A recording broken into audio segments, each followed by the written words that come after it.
Today we're going to be talking about Jason Todd, also known as the Red Hood. As always, we're going to go over Jason Todd's athletic abilities. This is going to cover things like his strength, his speed, his agility, and then we're going to go directly into his combat training.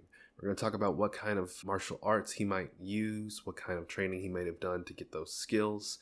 We're going to talk a little bit about his gear as well. Jason Todd has become known for his weaponry just as much as for his martial arts skills, so it is only fitting that we talk about his weapons as well. Then we're going to talk about his cardio. We're going to talk about what training he may have done to get his cardio to the level that it is. We're also going to talk about his build, and we're going to see how realistic it is. And what I mean by realistic is, would his activities, would his training give him the physique that he has? And is his physique at all attainable in real life without drugs? We're also going to talk about Jason's psychology. We're going to talk about middle child syndrome. And we're going to talk about what happens when people around us, when the world expects us to act in a bad way, when they expect us to be the villain, and what that can do to a person who really wasn't inclined to be that way in the first place. And then we're going to jump back into the real world. We have finished talking about all of Jason's skills, so we're going to look at a routine, at some scheduling, at some training that can help make us a little bit cooler, get us a little closer to Red Hood's level. Now for this section right here, I'm going to talk about Jason Todd's background. I'm going to give you a quick rundown on the character. You can skip this section if you already know about Jason. Or if you just want to get into the training, you can skip it. It's no big deal. The timestamp for that is somewhere on the screen. But for those of you who don't know who Jason Todd is the second Robin. Dick Grayson, Nightwing, was the first Robin. After he quit, Batman runs into Jason, and he becomes the second Robin. Batman discovers Jason when Jason is attempting to steal the tires off the Batmobile. This immediately earns a little bit of Batman's respect, but it also puts Jason on his radar as a person who needs help. Jason spends most of his childhood really relying on himself, taking care of himself. His parents are either in prison or dead. It's really unclear what the current canon is on his parents' status at that time. I think his dad may actually have been alive at this point. Either way, you know how comics are. It's kind of flip-flopping. Now, this rough background gives Jason a rougher edge. Jason is often seen as the violent, angry, maybe reckless Robin. And this can really be seen in Batman issue 424. I believe the villain is Felipe. There is a scene where Felipe falls off of a balcony to his death. Jason is the only person to witness this, and when Batman arrives, Jason says that Felipe slipped. Now, further context makes this a little questionable. Did Felipe slip? Or did Jason push him? Felipe was a person who committed horrible crimes against women. Jason was front and center to the trauma of one of the survivors. And Felipe dodged his prison sentence, dodged justice through diplomatic immunity, through some type of loophole. And to Jason, it was very clear that this was a miscarriage of justice. This was very bad. And Felipe really rubbed it in everybody's faces. Once he was clear of the crime, Felipe threatened one of the past victims in front of Jason, in front of Batman, and that victim ended up killing herself. And Jason was the first person to discover the body. Jason, in general, has a very strong sense of justice when it comes to women and when it comes to children. This really upset him, and he made it a point to get to Felipe first before Batman could get there. So, did Jason push Felipe? No one really knows, but either way, the point is that Jason, he does have a aggressive streak, but he also has a very strong sense of justice, and maybe, perhaps, this shows that he has a looser, rougher line than what Batman has. Whether Jason pushed Felipe or not does not really matter. What matters is that this event is a springboard for what Jason will become in the future. This matters in the way that it shows that division where Batman starts to not trust Jason, whether it's warranted or not. He begins to feel Batman's distrust. I would actually like to hear your perspective. Do you believe that Felipe slipped, or do you think Jason pushed him? I personally believe that Jason did push him. And yes, that does mean that he lied to Batman. That does mean that Batman was right not to trust him. But I like the version where Jason pushes him. And what Jason is probably really the most known for is being the Robin who died. I don't like this. I don't think that's really fair. Everyone dies in comics at some point in time. And I feel like a lot of people view his death as his fault, as a failure on his part. And it just kind of taints the character when you aren't giving him the same grace that you give to all the other characters who have died. But Jason's death is what they want to keep reminding us of. So that's what DC keeps pushing front and center. Now, Jason was killed by the Joker. He died in an explosion after being severely beaten by Joker while attempting to save his mother. His death is often seen as one of Batman's greatest failures. There are comics where around the anniversary of Jason's death, Batman becomes more violent, more aggressive. Now, because comics are weird, Jason came back to life. Somehow Palpatine returned. We're not going to get into it. There's a couple different ways that he comes back, but all you need to know is that he is alive. Again, personally, I do like the goofier explanation where the alternate version of Superman punctures reality so hard that it brings him back to life. I think that is what comics are about. But that's all I will say on the topic. We're focusing on Jason Todd. Once Jason came back to life, he was enraged to find out that Batman never avenged him. And it's not to say that he was upset that the Joker was still alive. Sometimes it's framed that way. But what it really seems to be is less about the Joker and more that Jason did not mean enough to Bruce for Bruce to avenge him. He was upset that his father figure wasn't angry enough to avenge him. Now, what happens next is very fuzzy. DC really doesn't know what to do with it. They bring Jason back as the Red Hood. One of the things about this run is that Jason pretty much goes full Punisher. He's killing select criminals. He's putting heads into duffel bags. And his goal is really to aggressively take control of the criminal underworld. And some of that seems like it's still canon. What starts to become looser is there are times where he is aggressively attacking Damian. He's aggressively attacking Tim, Nightwing, where he's actively trying to kill these people. And it's very hard to believe that he's able to ever walk that back and become less of a villain and become more of an anti-hero. So it seems like DC has just kind of blurred what happened and makes it seem like Jason came back. He did some bad things to criminals. He fought a little harder than maybe he should have against the other Bat family members, and then he kind of calmed down. Sometimes this is attributed to the Lazarus Pit making him a little bit insane. It doesn't matter. DC wants to, rightly so, run with Jason as an anti-hero, and that means that some of the original stuff has to be watered down. I like Jason at worst as an anti-hero, and at best as just a gruff hero. One thing I find hilarious is that Jason seems to always have beef with Black Mask. When he comes back in Under the Red Hood, Black Mask is one of the first people that he really targets.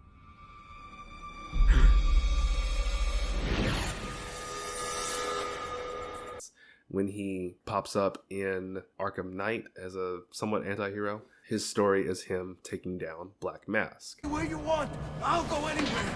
How about you go to hell?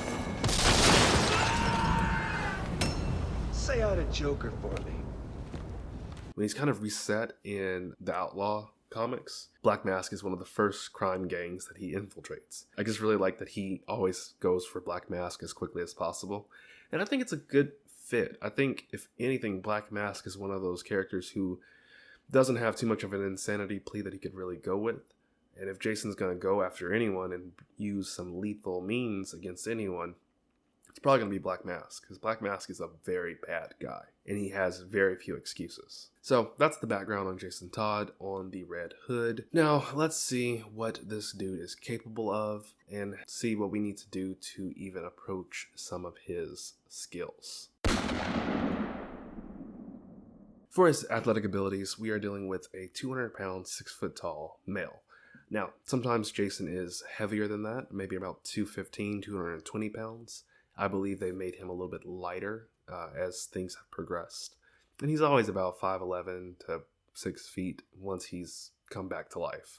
As a kid, I believe he's actually pretty short. But Jason is very fast. He's very strong, and he is very agile. We see him engaging in feats of strength, like holding up a collapsing ceiling. And a lot of times when he fights, he just manhandles people. It's not uncharacteristic for Jason to just screw a fighting style and just toss people around using his brute strength. Untrustworthy. Uncontrolled. A monster. He has the speed and the agility to tackle a speedster, and the ability to dodge a person like Bizarro. Although Bizarro was a little nerfed, he's quick enough to get out of the way of some of his attacks. And we see him outrunning an ATV. ATVs generally have a max speed of about 30 to maybe 65 miles per hour, depending on the terrain. Even though the ATV probably was not going full speed, Jason still had to be booking it to outrun that.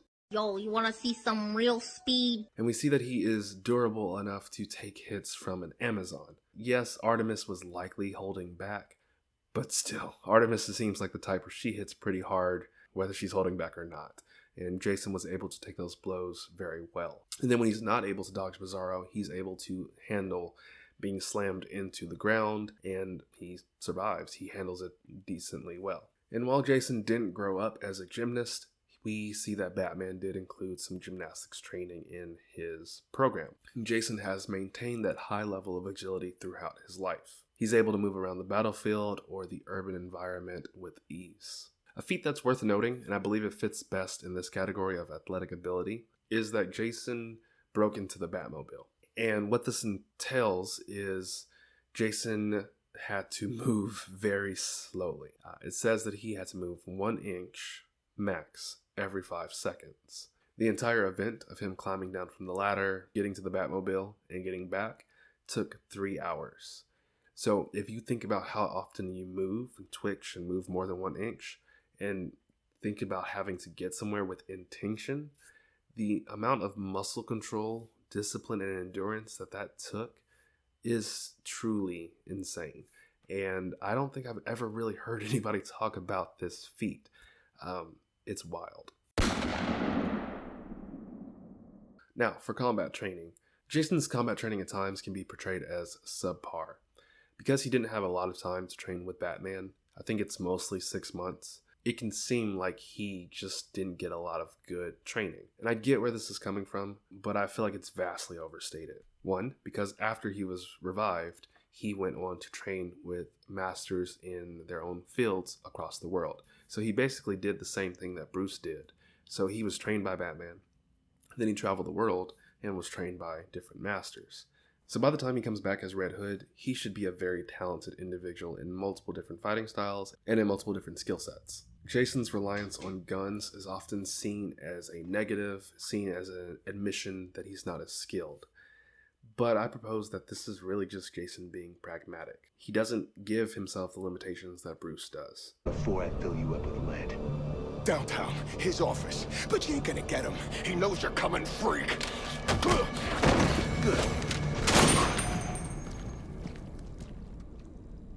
And while undergoing firearm training with Bruce, he took to it very well. So when he adopts the Red Hood persona, why would he not use a very efficient tool that he is very talented with? And then, as I mentioned earlier, Jason receives further training after he's brought back to life. So the use of guns is not due to a lack of skill. It's likely just because he likes guns and he wants to be very efficient. If we look at it, we see that Jason's combat training is very comprehensive. He incorporates aspects of Judo. His kicking, of course, looks a lot like Taekwondo. I would give him a striking foundation of karate, just because I think when he was first written, karate was probably one of the more popular fighting styles. But I think we could just as easily say that he's talented with boxing or kickboxing or Muay Thai, just as much as we could say it's karate. I might be wrong, but I don't think that Jason actually uses very much kung fu. I know that that's a thing that Batman tends to use. That's the thing that a lot of fictional characters will use is kung fu.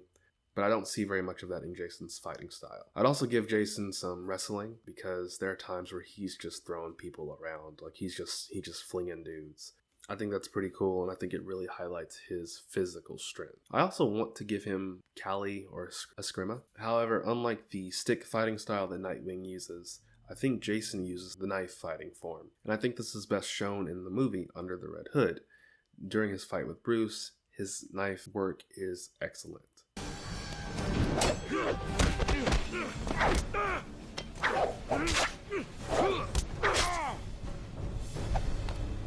And while we were all out partying, Jason was studying the blade.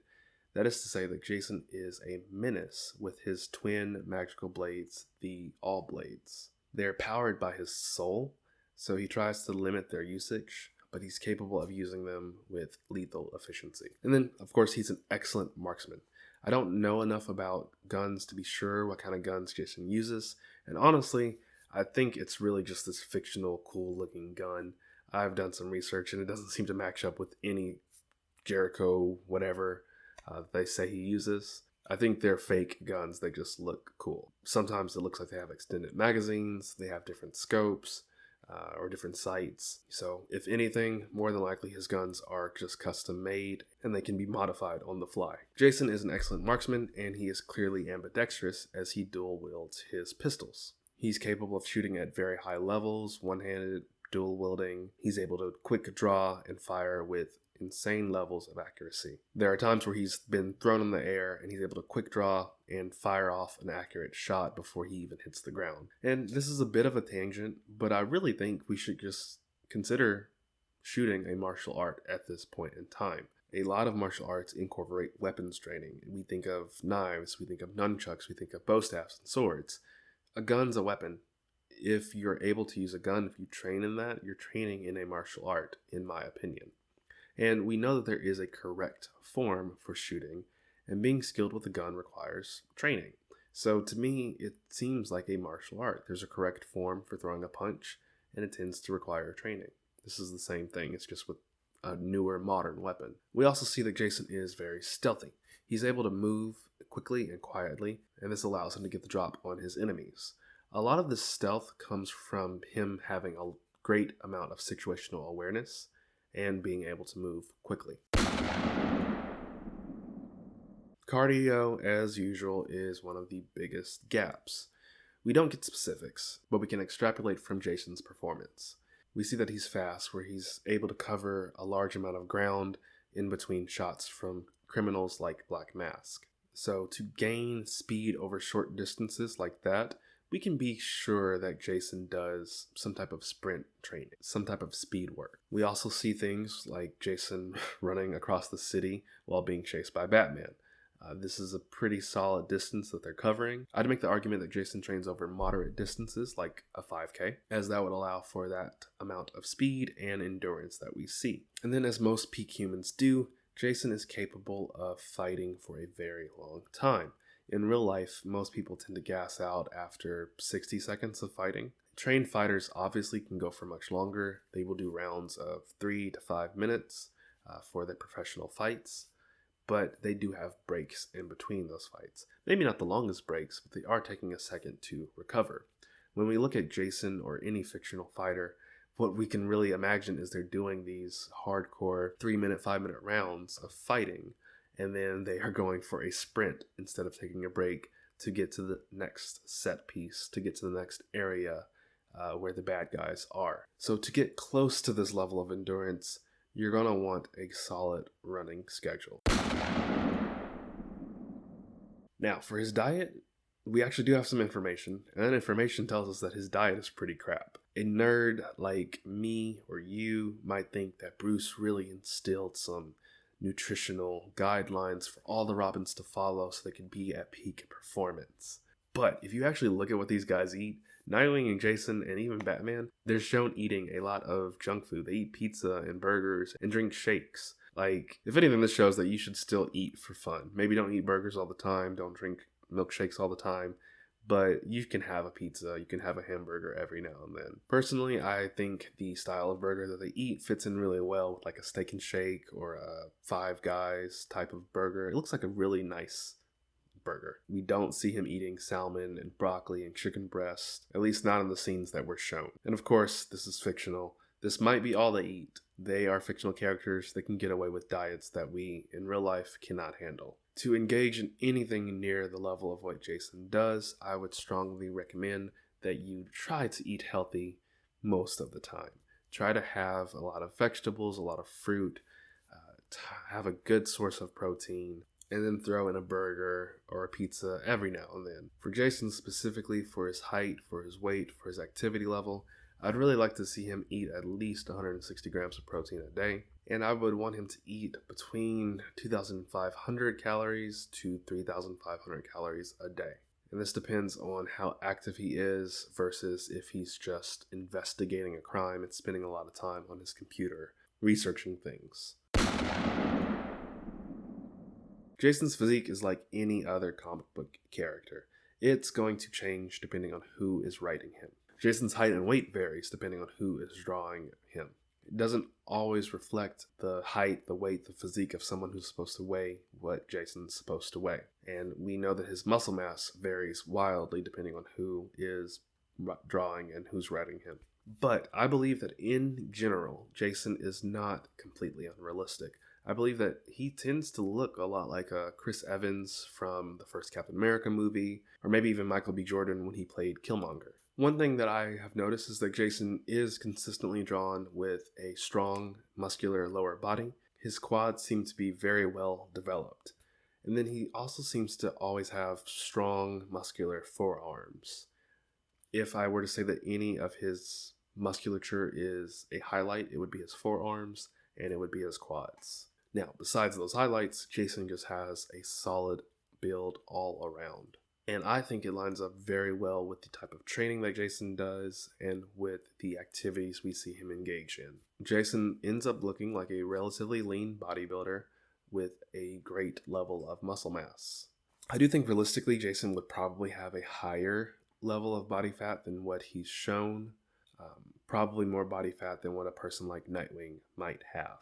Overall, there are a lot of times where Jason has a very realistic physique, and it can be improved by probably just being at a slightly higher body fat. And this is the most realistic picture of Jason's physique that I could find. For Jason's psychology and his intellect, we see that it's often in a very negative place. And if we were to go with every portrayal of him, it would be all over the place. This man would be a psychopath in one and a cool, chill guy in another. We can't do that. We're going to have to ignore a lot of the villain era of Jason. What we consistently see with Jason is that he has a lot of insecurities. He seems to compare himself to Nightwing a lot, and he even compares himself to Bruce. This is what DC pushes on us, and even fans like myself are at fault. I can't make a video about Jason Todd without also comparing him to Nightwing. I've compared him to Nightwing with his build. I've brought up Nightwing when I talk about his fighting style. It's hard to take any of these characters and not compare them to each other. So in their world, of course, Jason would compare himself to the people around him. And it seems like Jason's largest source of insecurity is feeling that he is a failure, feeling that he's not the perfect golden child. And this is something that a lot of people in real life, especially middle children, but just a lot of people deal with, is feeling like their sibling or there are people who are just much better and more qualified for what they're doing, and like they are an imposter. And then sometimes when people are expected to fail, when they walk into a store and the clerk is watching them, concerned that they're going to steal something, they can tell that the people around them are expecting the worst out of them. And sometimes people lean into that. If all you ever expect from someone is for them to be a monster, for them to be a failure, for them to be a villain, sometimes they're like, well, why should I try to be anything different? And this mindset, especially with Jason's background of being a criminal to survive, it starts to explain some of his behavior. Jason tends to take on a sin eater type of mindset. He believes that there are bad people in the world, and that by engaging in some bad actions himself, he can make the world better. And you know, DC does limit what Jason's allowed to do. There's a lot of times where he's not using guns, a lot of times where he's very non-lethal, but they also try to have their cake and eat it too by having Jason still run the Outlaws, by having him still be a criminal. And it's a little bit of a dissonance there, but in general, Jason does have a personality where it's like, bro, you're not even really doing anything bad, but you're still acting as if you're this horrible criminal. You're still putting on that front. And then we see that Jason does have a strong moral code. He is more open to killing than a lot of other characters in DC might be, but he definitely finds actions against children, actions against women, very enraging. That is probably the quickest way to piss him off and get him to hurt you, is to commit a crime against a woman, a child, or just anyone who is relatively defenseless. And it seems like in general, Jason only really targets violent crimes. Perhaps this has something to do with him growing up committing some crimes. He doesn't feel that everything needs to be punished. And it seems like this is due to the fact that Jason's aware that sometimes life is rough. Sometimes we live in a system and a society that forces or incentivizes people to commit crimes because they have to do that to stay alive. So Jason does punish certain people harshly, but he seems to be very understanding and forgiving even for people who are in a rough situation just trying to get by. And we see situations where Jason won't even use lethal force against soldiers. He doesn't want to kill people who are just doing their job. He'd rather direct that animosity towards their leaders, towards the people who are giving them those orders. If we look at Jason's entire life of living on the streets, having dead parents or parents in prison, or parents betraying him to Joker and then being murdered by that insane clown, we see that Jason's actually turned out pretty well. He could be very insane and it would be more or less justified, but overall he does handle things somewhat decently. He's even seemed to have mostly moved on and accepted that he has died and come back to life. The fact that the biggest issue for him is that he feels like he's just not good enough, he's actually doing pretty well. If he would talk to a therapist, he'd probably be a healthy, functioning individual. It wouldn't take very much work for Jason to be in a healthy state of mind. As for his intelligence, Jason has mastered computer science. He did that in 6 months. It's noted later on that Jason learns things at an incredibly fast rate. Kind of see that. We see that Jason knows Russian, and we see that he's capable of lip reading in German. Lip reading is a rough skill to get anyway. Learning German is very difficult, and learning to lip read in German when your native language is English is very difficult. Jason's a very intelligent person. We see bigger things where he's able to hack into government databases. He hacks into St. Dumas's database. They are a creepy, heavily religious organization. Long story short, they're so weirdly paranoid that being able to hack into their database is actually a very impressive feat. And if you pay attention to the way Jason fights, Jason uses a lot of strategy. A lot of his moves are setups to get his opponent into the correct position, into the correct placement, so that way he can hit them with a stronger finishing blow. Now, for realism, Jason Todd, Red Hood, is completely unrealistic. You might be able to get a physique close to his. You might be able to learn some of the fighting, some of the parkour, some of the mental stuff that he's capable of. But there's just so much that you will never be able to accomplish. You don't have enough time to get these things done.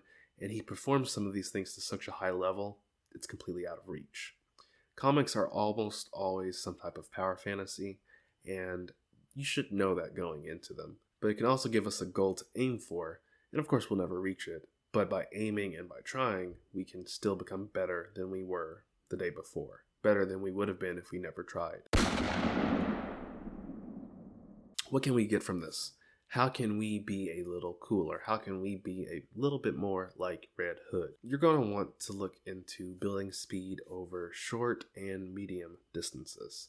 You'll want to run a few times a week. And for certain periods, you're going to want to focus on short distances like a 400 meter or 400 yards. And then you'll want to maybe transition into longer distances like a 5K for another period. And then, of course, as always, you're going to want to take up a martial art. Find something that interests you. And you can use some of that sparring as cardio as well. Solid options are going to be things like kickboxing, Muay Thai, MMA, karate's fine, taekwondo's fine, and then things like judo or wrestling would be good as well. This is going to allow you to become a cardio beast and give you very functional fighting skills as well. You're going to also want a really good strength training routine, so you're able to manhandle other adults. This is going to end up looking a lot like Abby's routine and Nightwing's routine. It's going to be an upper-lower split with a heavier focus on weighted calisthenics. Now, for the hardest part, this may not be an option depending on where you live, but if you're an American and you're comfortable with weapons, you might want to look into some weapon training. You can look into Cali. GN Funker has some really solid videos about knife fighting, knife training. And then you might want to look into firearm training. If you are legally able to purchase a firearm, you need to make sure that you know how to use it. So you're going to want to go to a firing range. You're going to want to practice with it. You're going to want to get good with it. And you're going to want to know how it works, the ins and the outs of the gun. Along with this, you might want to look into how fights actually go down. We talked about before how there is a certain form for shooting a gun, and this probably ensures a high level of accuracy. But is that really how most people are attacked? Is that really how most shootings happen? The person attacking you is standing perfectly still directly in front of you? Probably not. Consider finding something like a shoot house. These facilities provide a more realistic environment for training. They can create situations where you're forced to fire with one hand, or you're forced to move through a home. And then there's situations where you're forced to decide, am I legally correct in drawing my weapon in this scenario? Or maybe I should try to verbally de-escalate this scenario. This video from AR Tactics provides an excellent example of how some situations require shooting one-handed in a less than optimal situation. I provided a link to the AR Instagram and to their website. If you go through their Instagram, you can see more examples of the scenarios they put people in, where you really have to think and do things from less than optimal situations. Again, guns are my weak spot. I don't know very much about guns, but I feel like if you're going to own one, you need to be very good at it. You need to know how it works. And you need to know how it legally works. And maybe even morally. Yeah, you can get away with doing something legally, but morally, is it the correct thing to do if you have another option? And then finally, consider learning another language. Jason knows Russian, German, I think he knows Spanish as well. So try to learn a different language. Figure out what's spoken in your area. See if there's any tutors available. It's going to make a big difference in where you're able to go, who you're able to communicate with, and what you're able to learn when you can talk to so many more people. And not only does it help with like social stuff, it also helps your brain. Learning a second language can increase your neuroplasticity, which helps you learn other things, helps keep your brain young. It's worth it no matter how you cut it to learn another language. And then maybe you shouldn't learn how to hack into government databases. That's bad. But you should also think about learning computer science, learning how computers work, and maybe don't go too far with it. But the more you know about your phone, about your computer, the less it's this magical device that only Apple can fix or update. To go deeper into the physical routine, this is going to be like Nightwings. This is going to require a lot of time, but I do believe that it can be done if you periodize and if this is something you really care about. It can also be stripped down and you can just take what you want out of it and then you end up with more free time. But I'm trying to make this in a way where if Red Hood was a real person, this is what he would be doing. So the schedule has 3 main things: strength, combat training, and cardio. Pick 2 to focus on and set 1 to a maintenance level.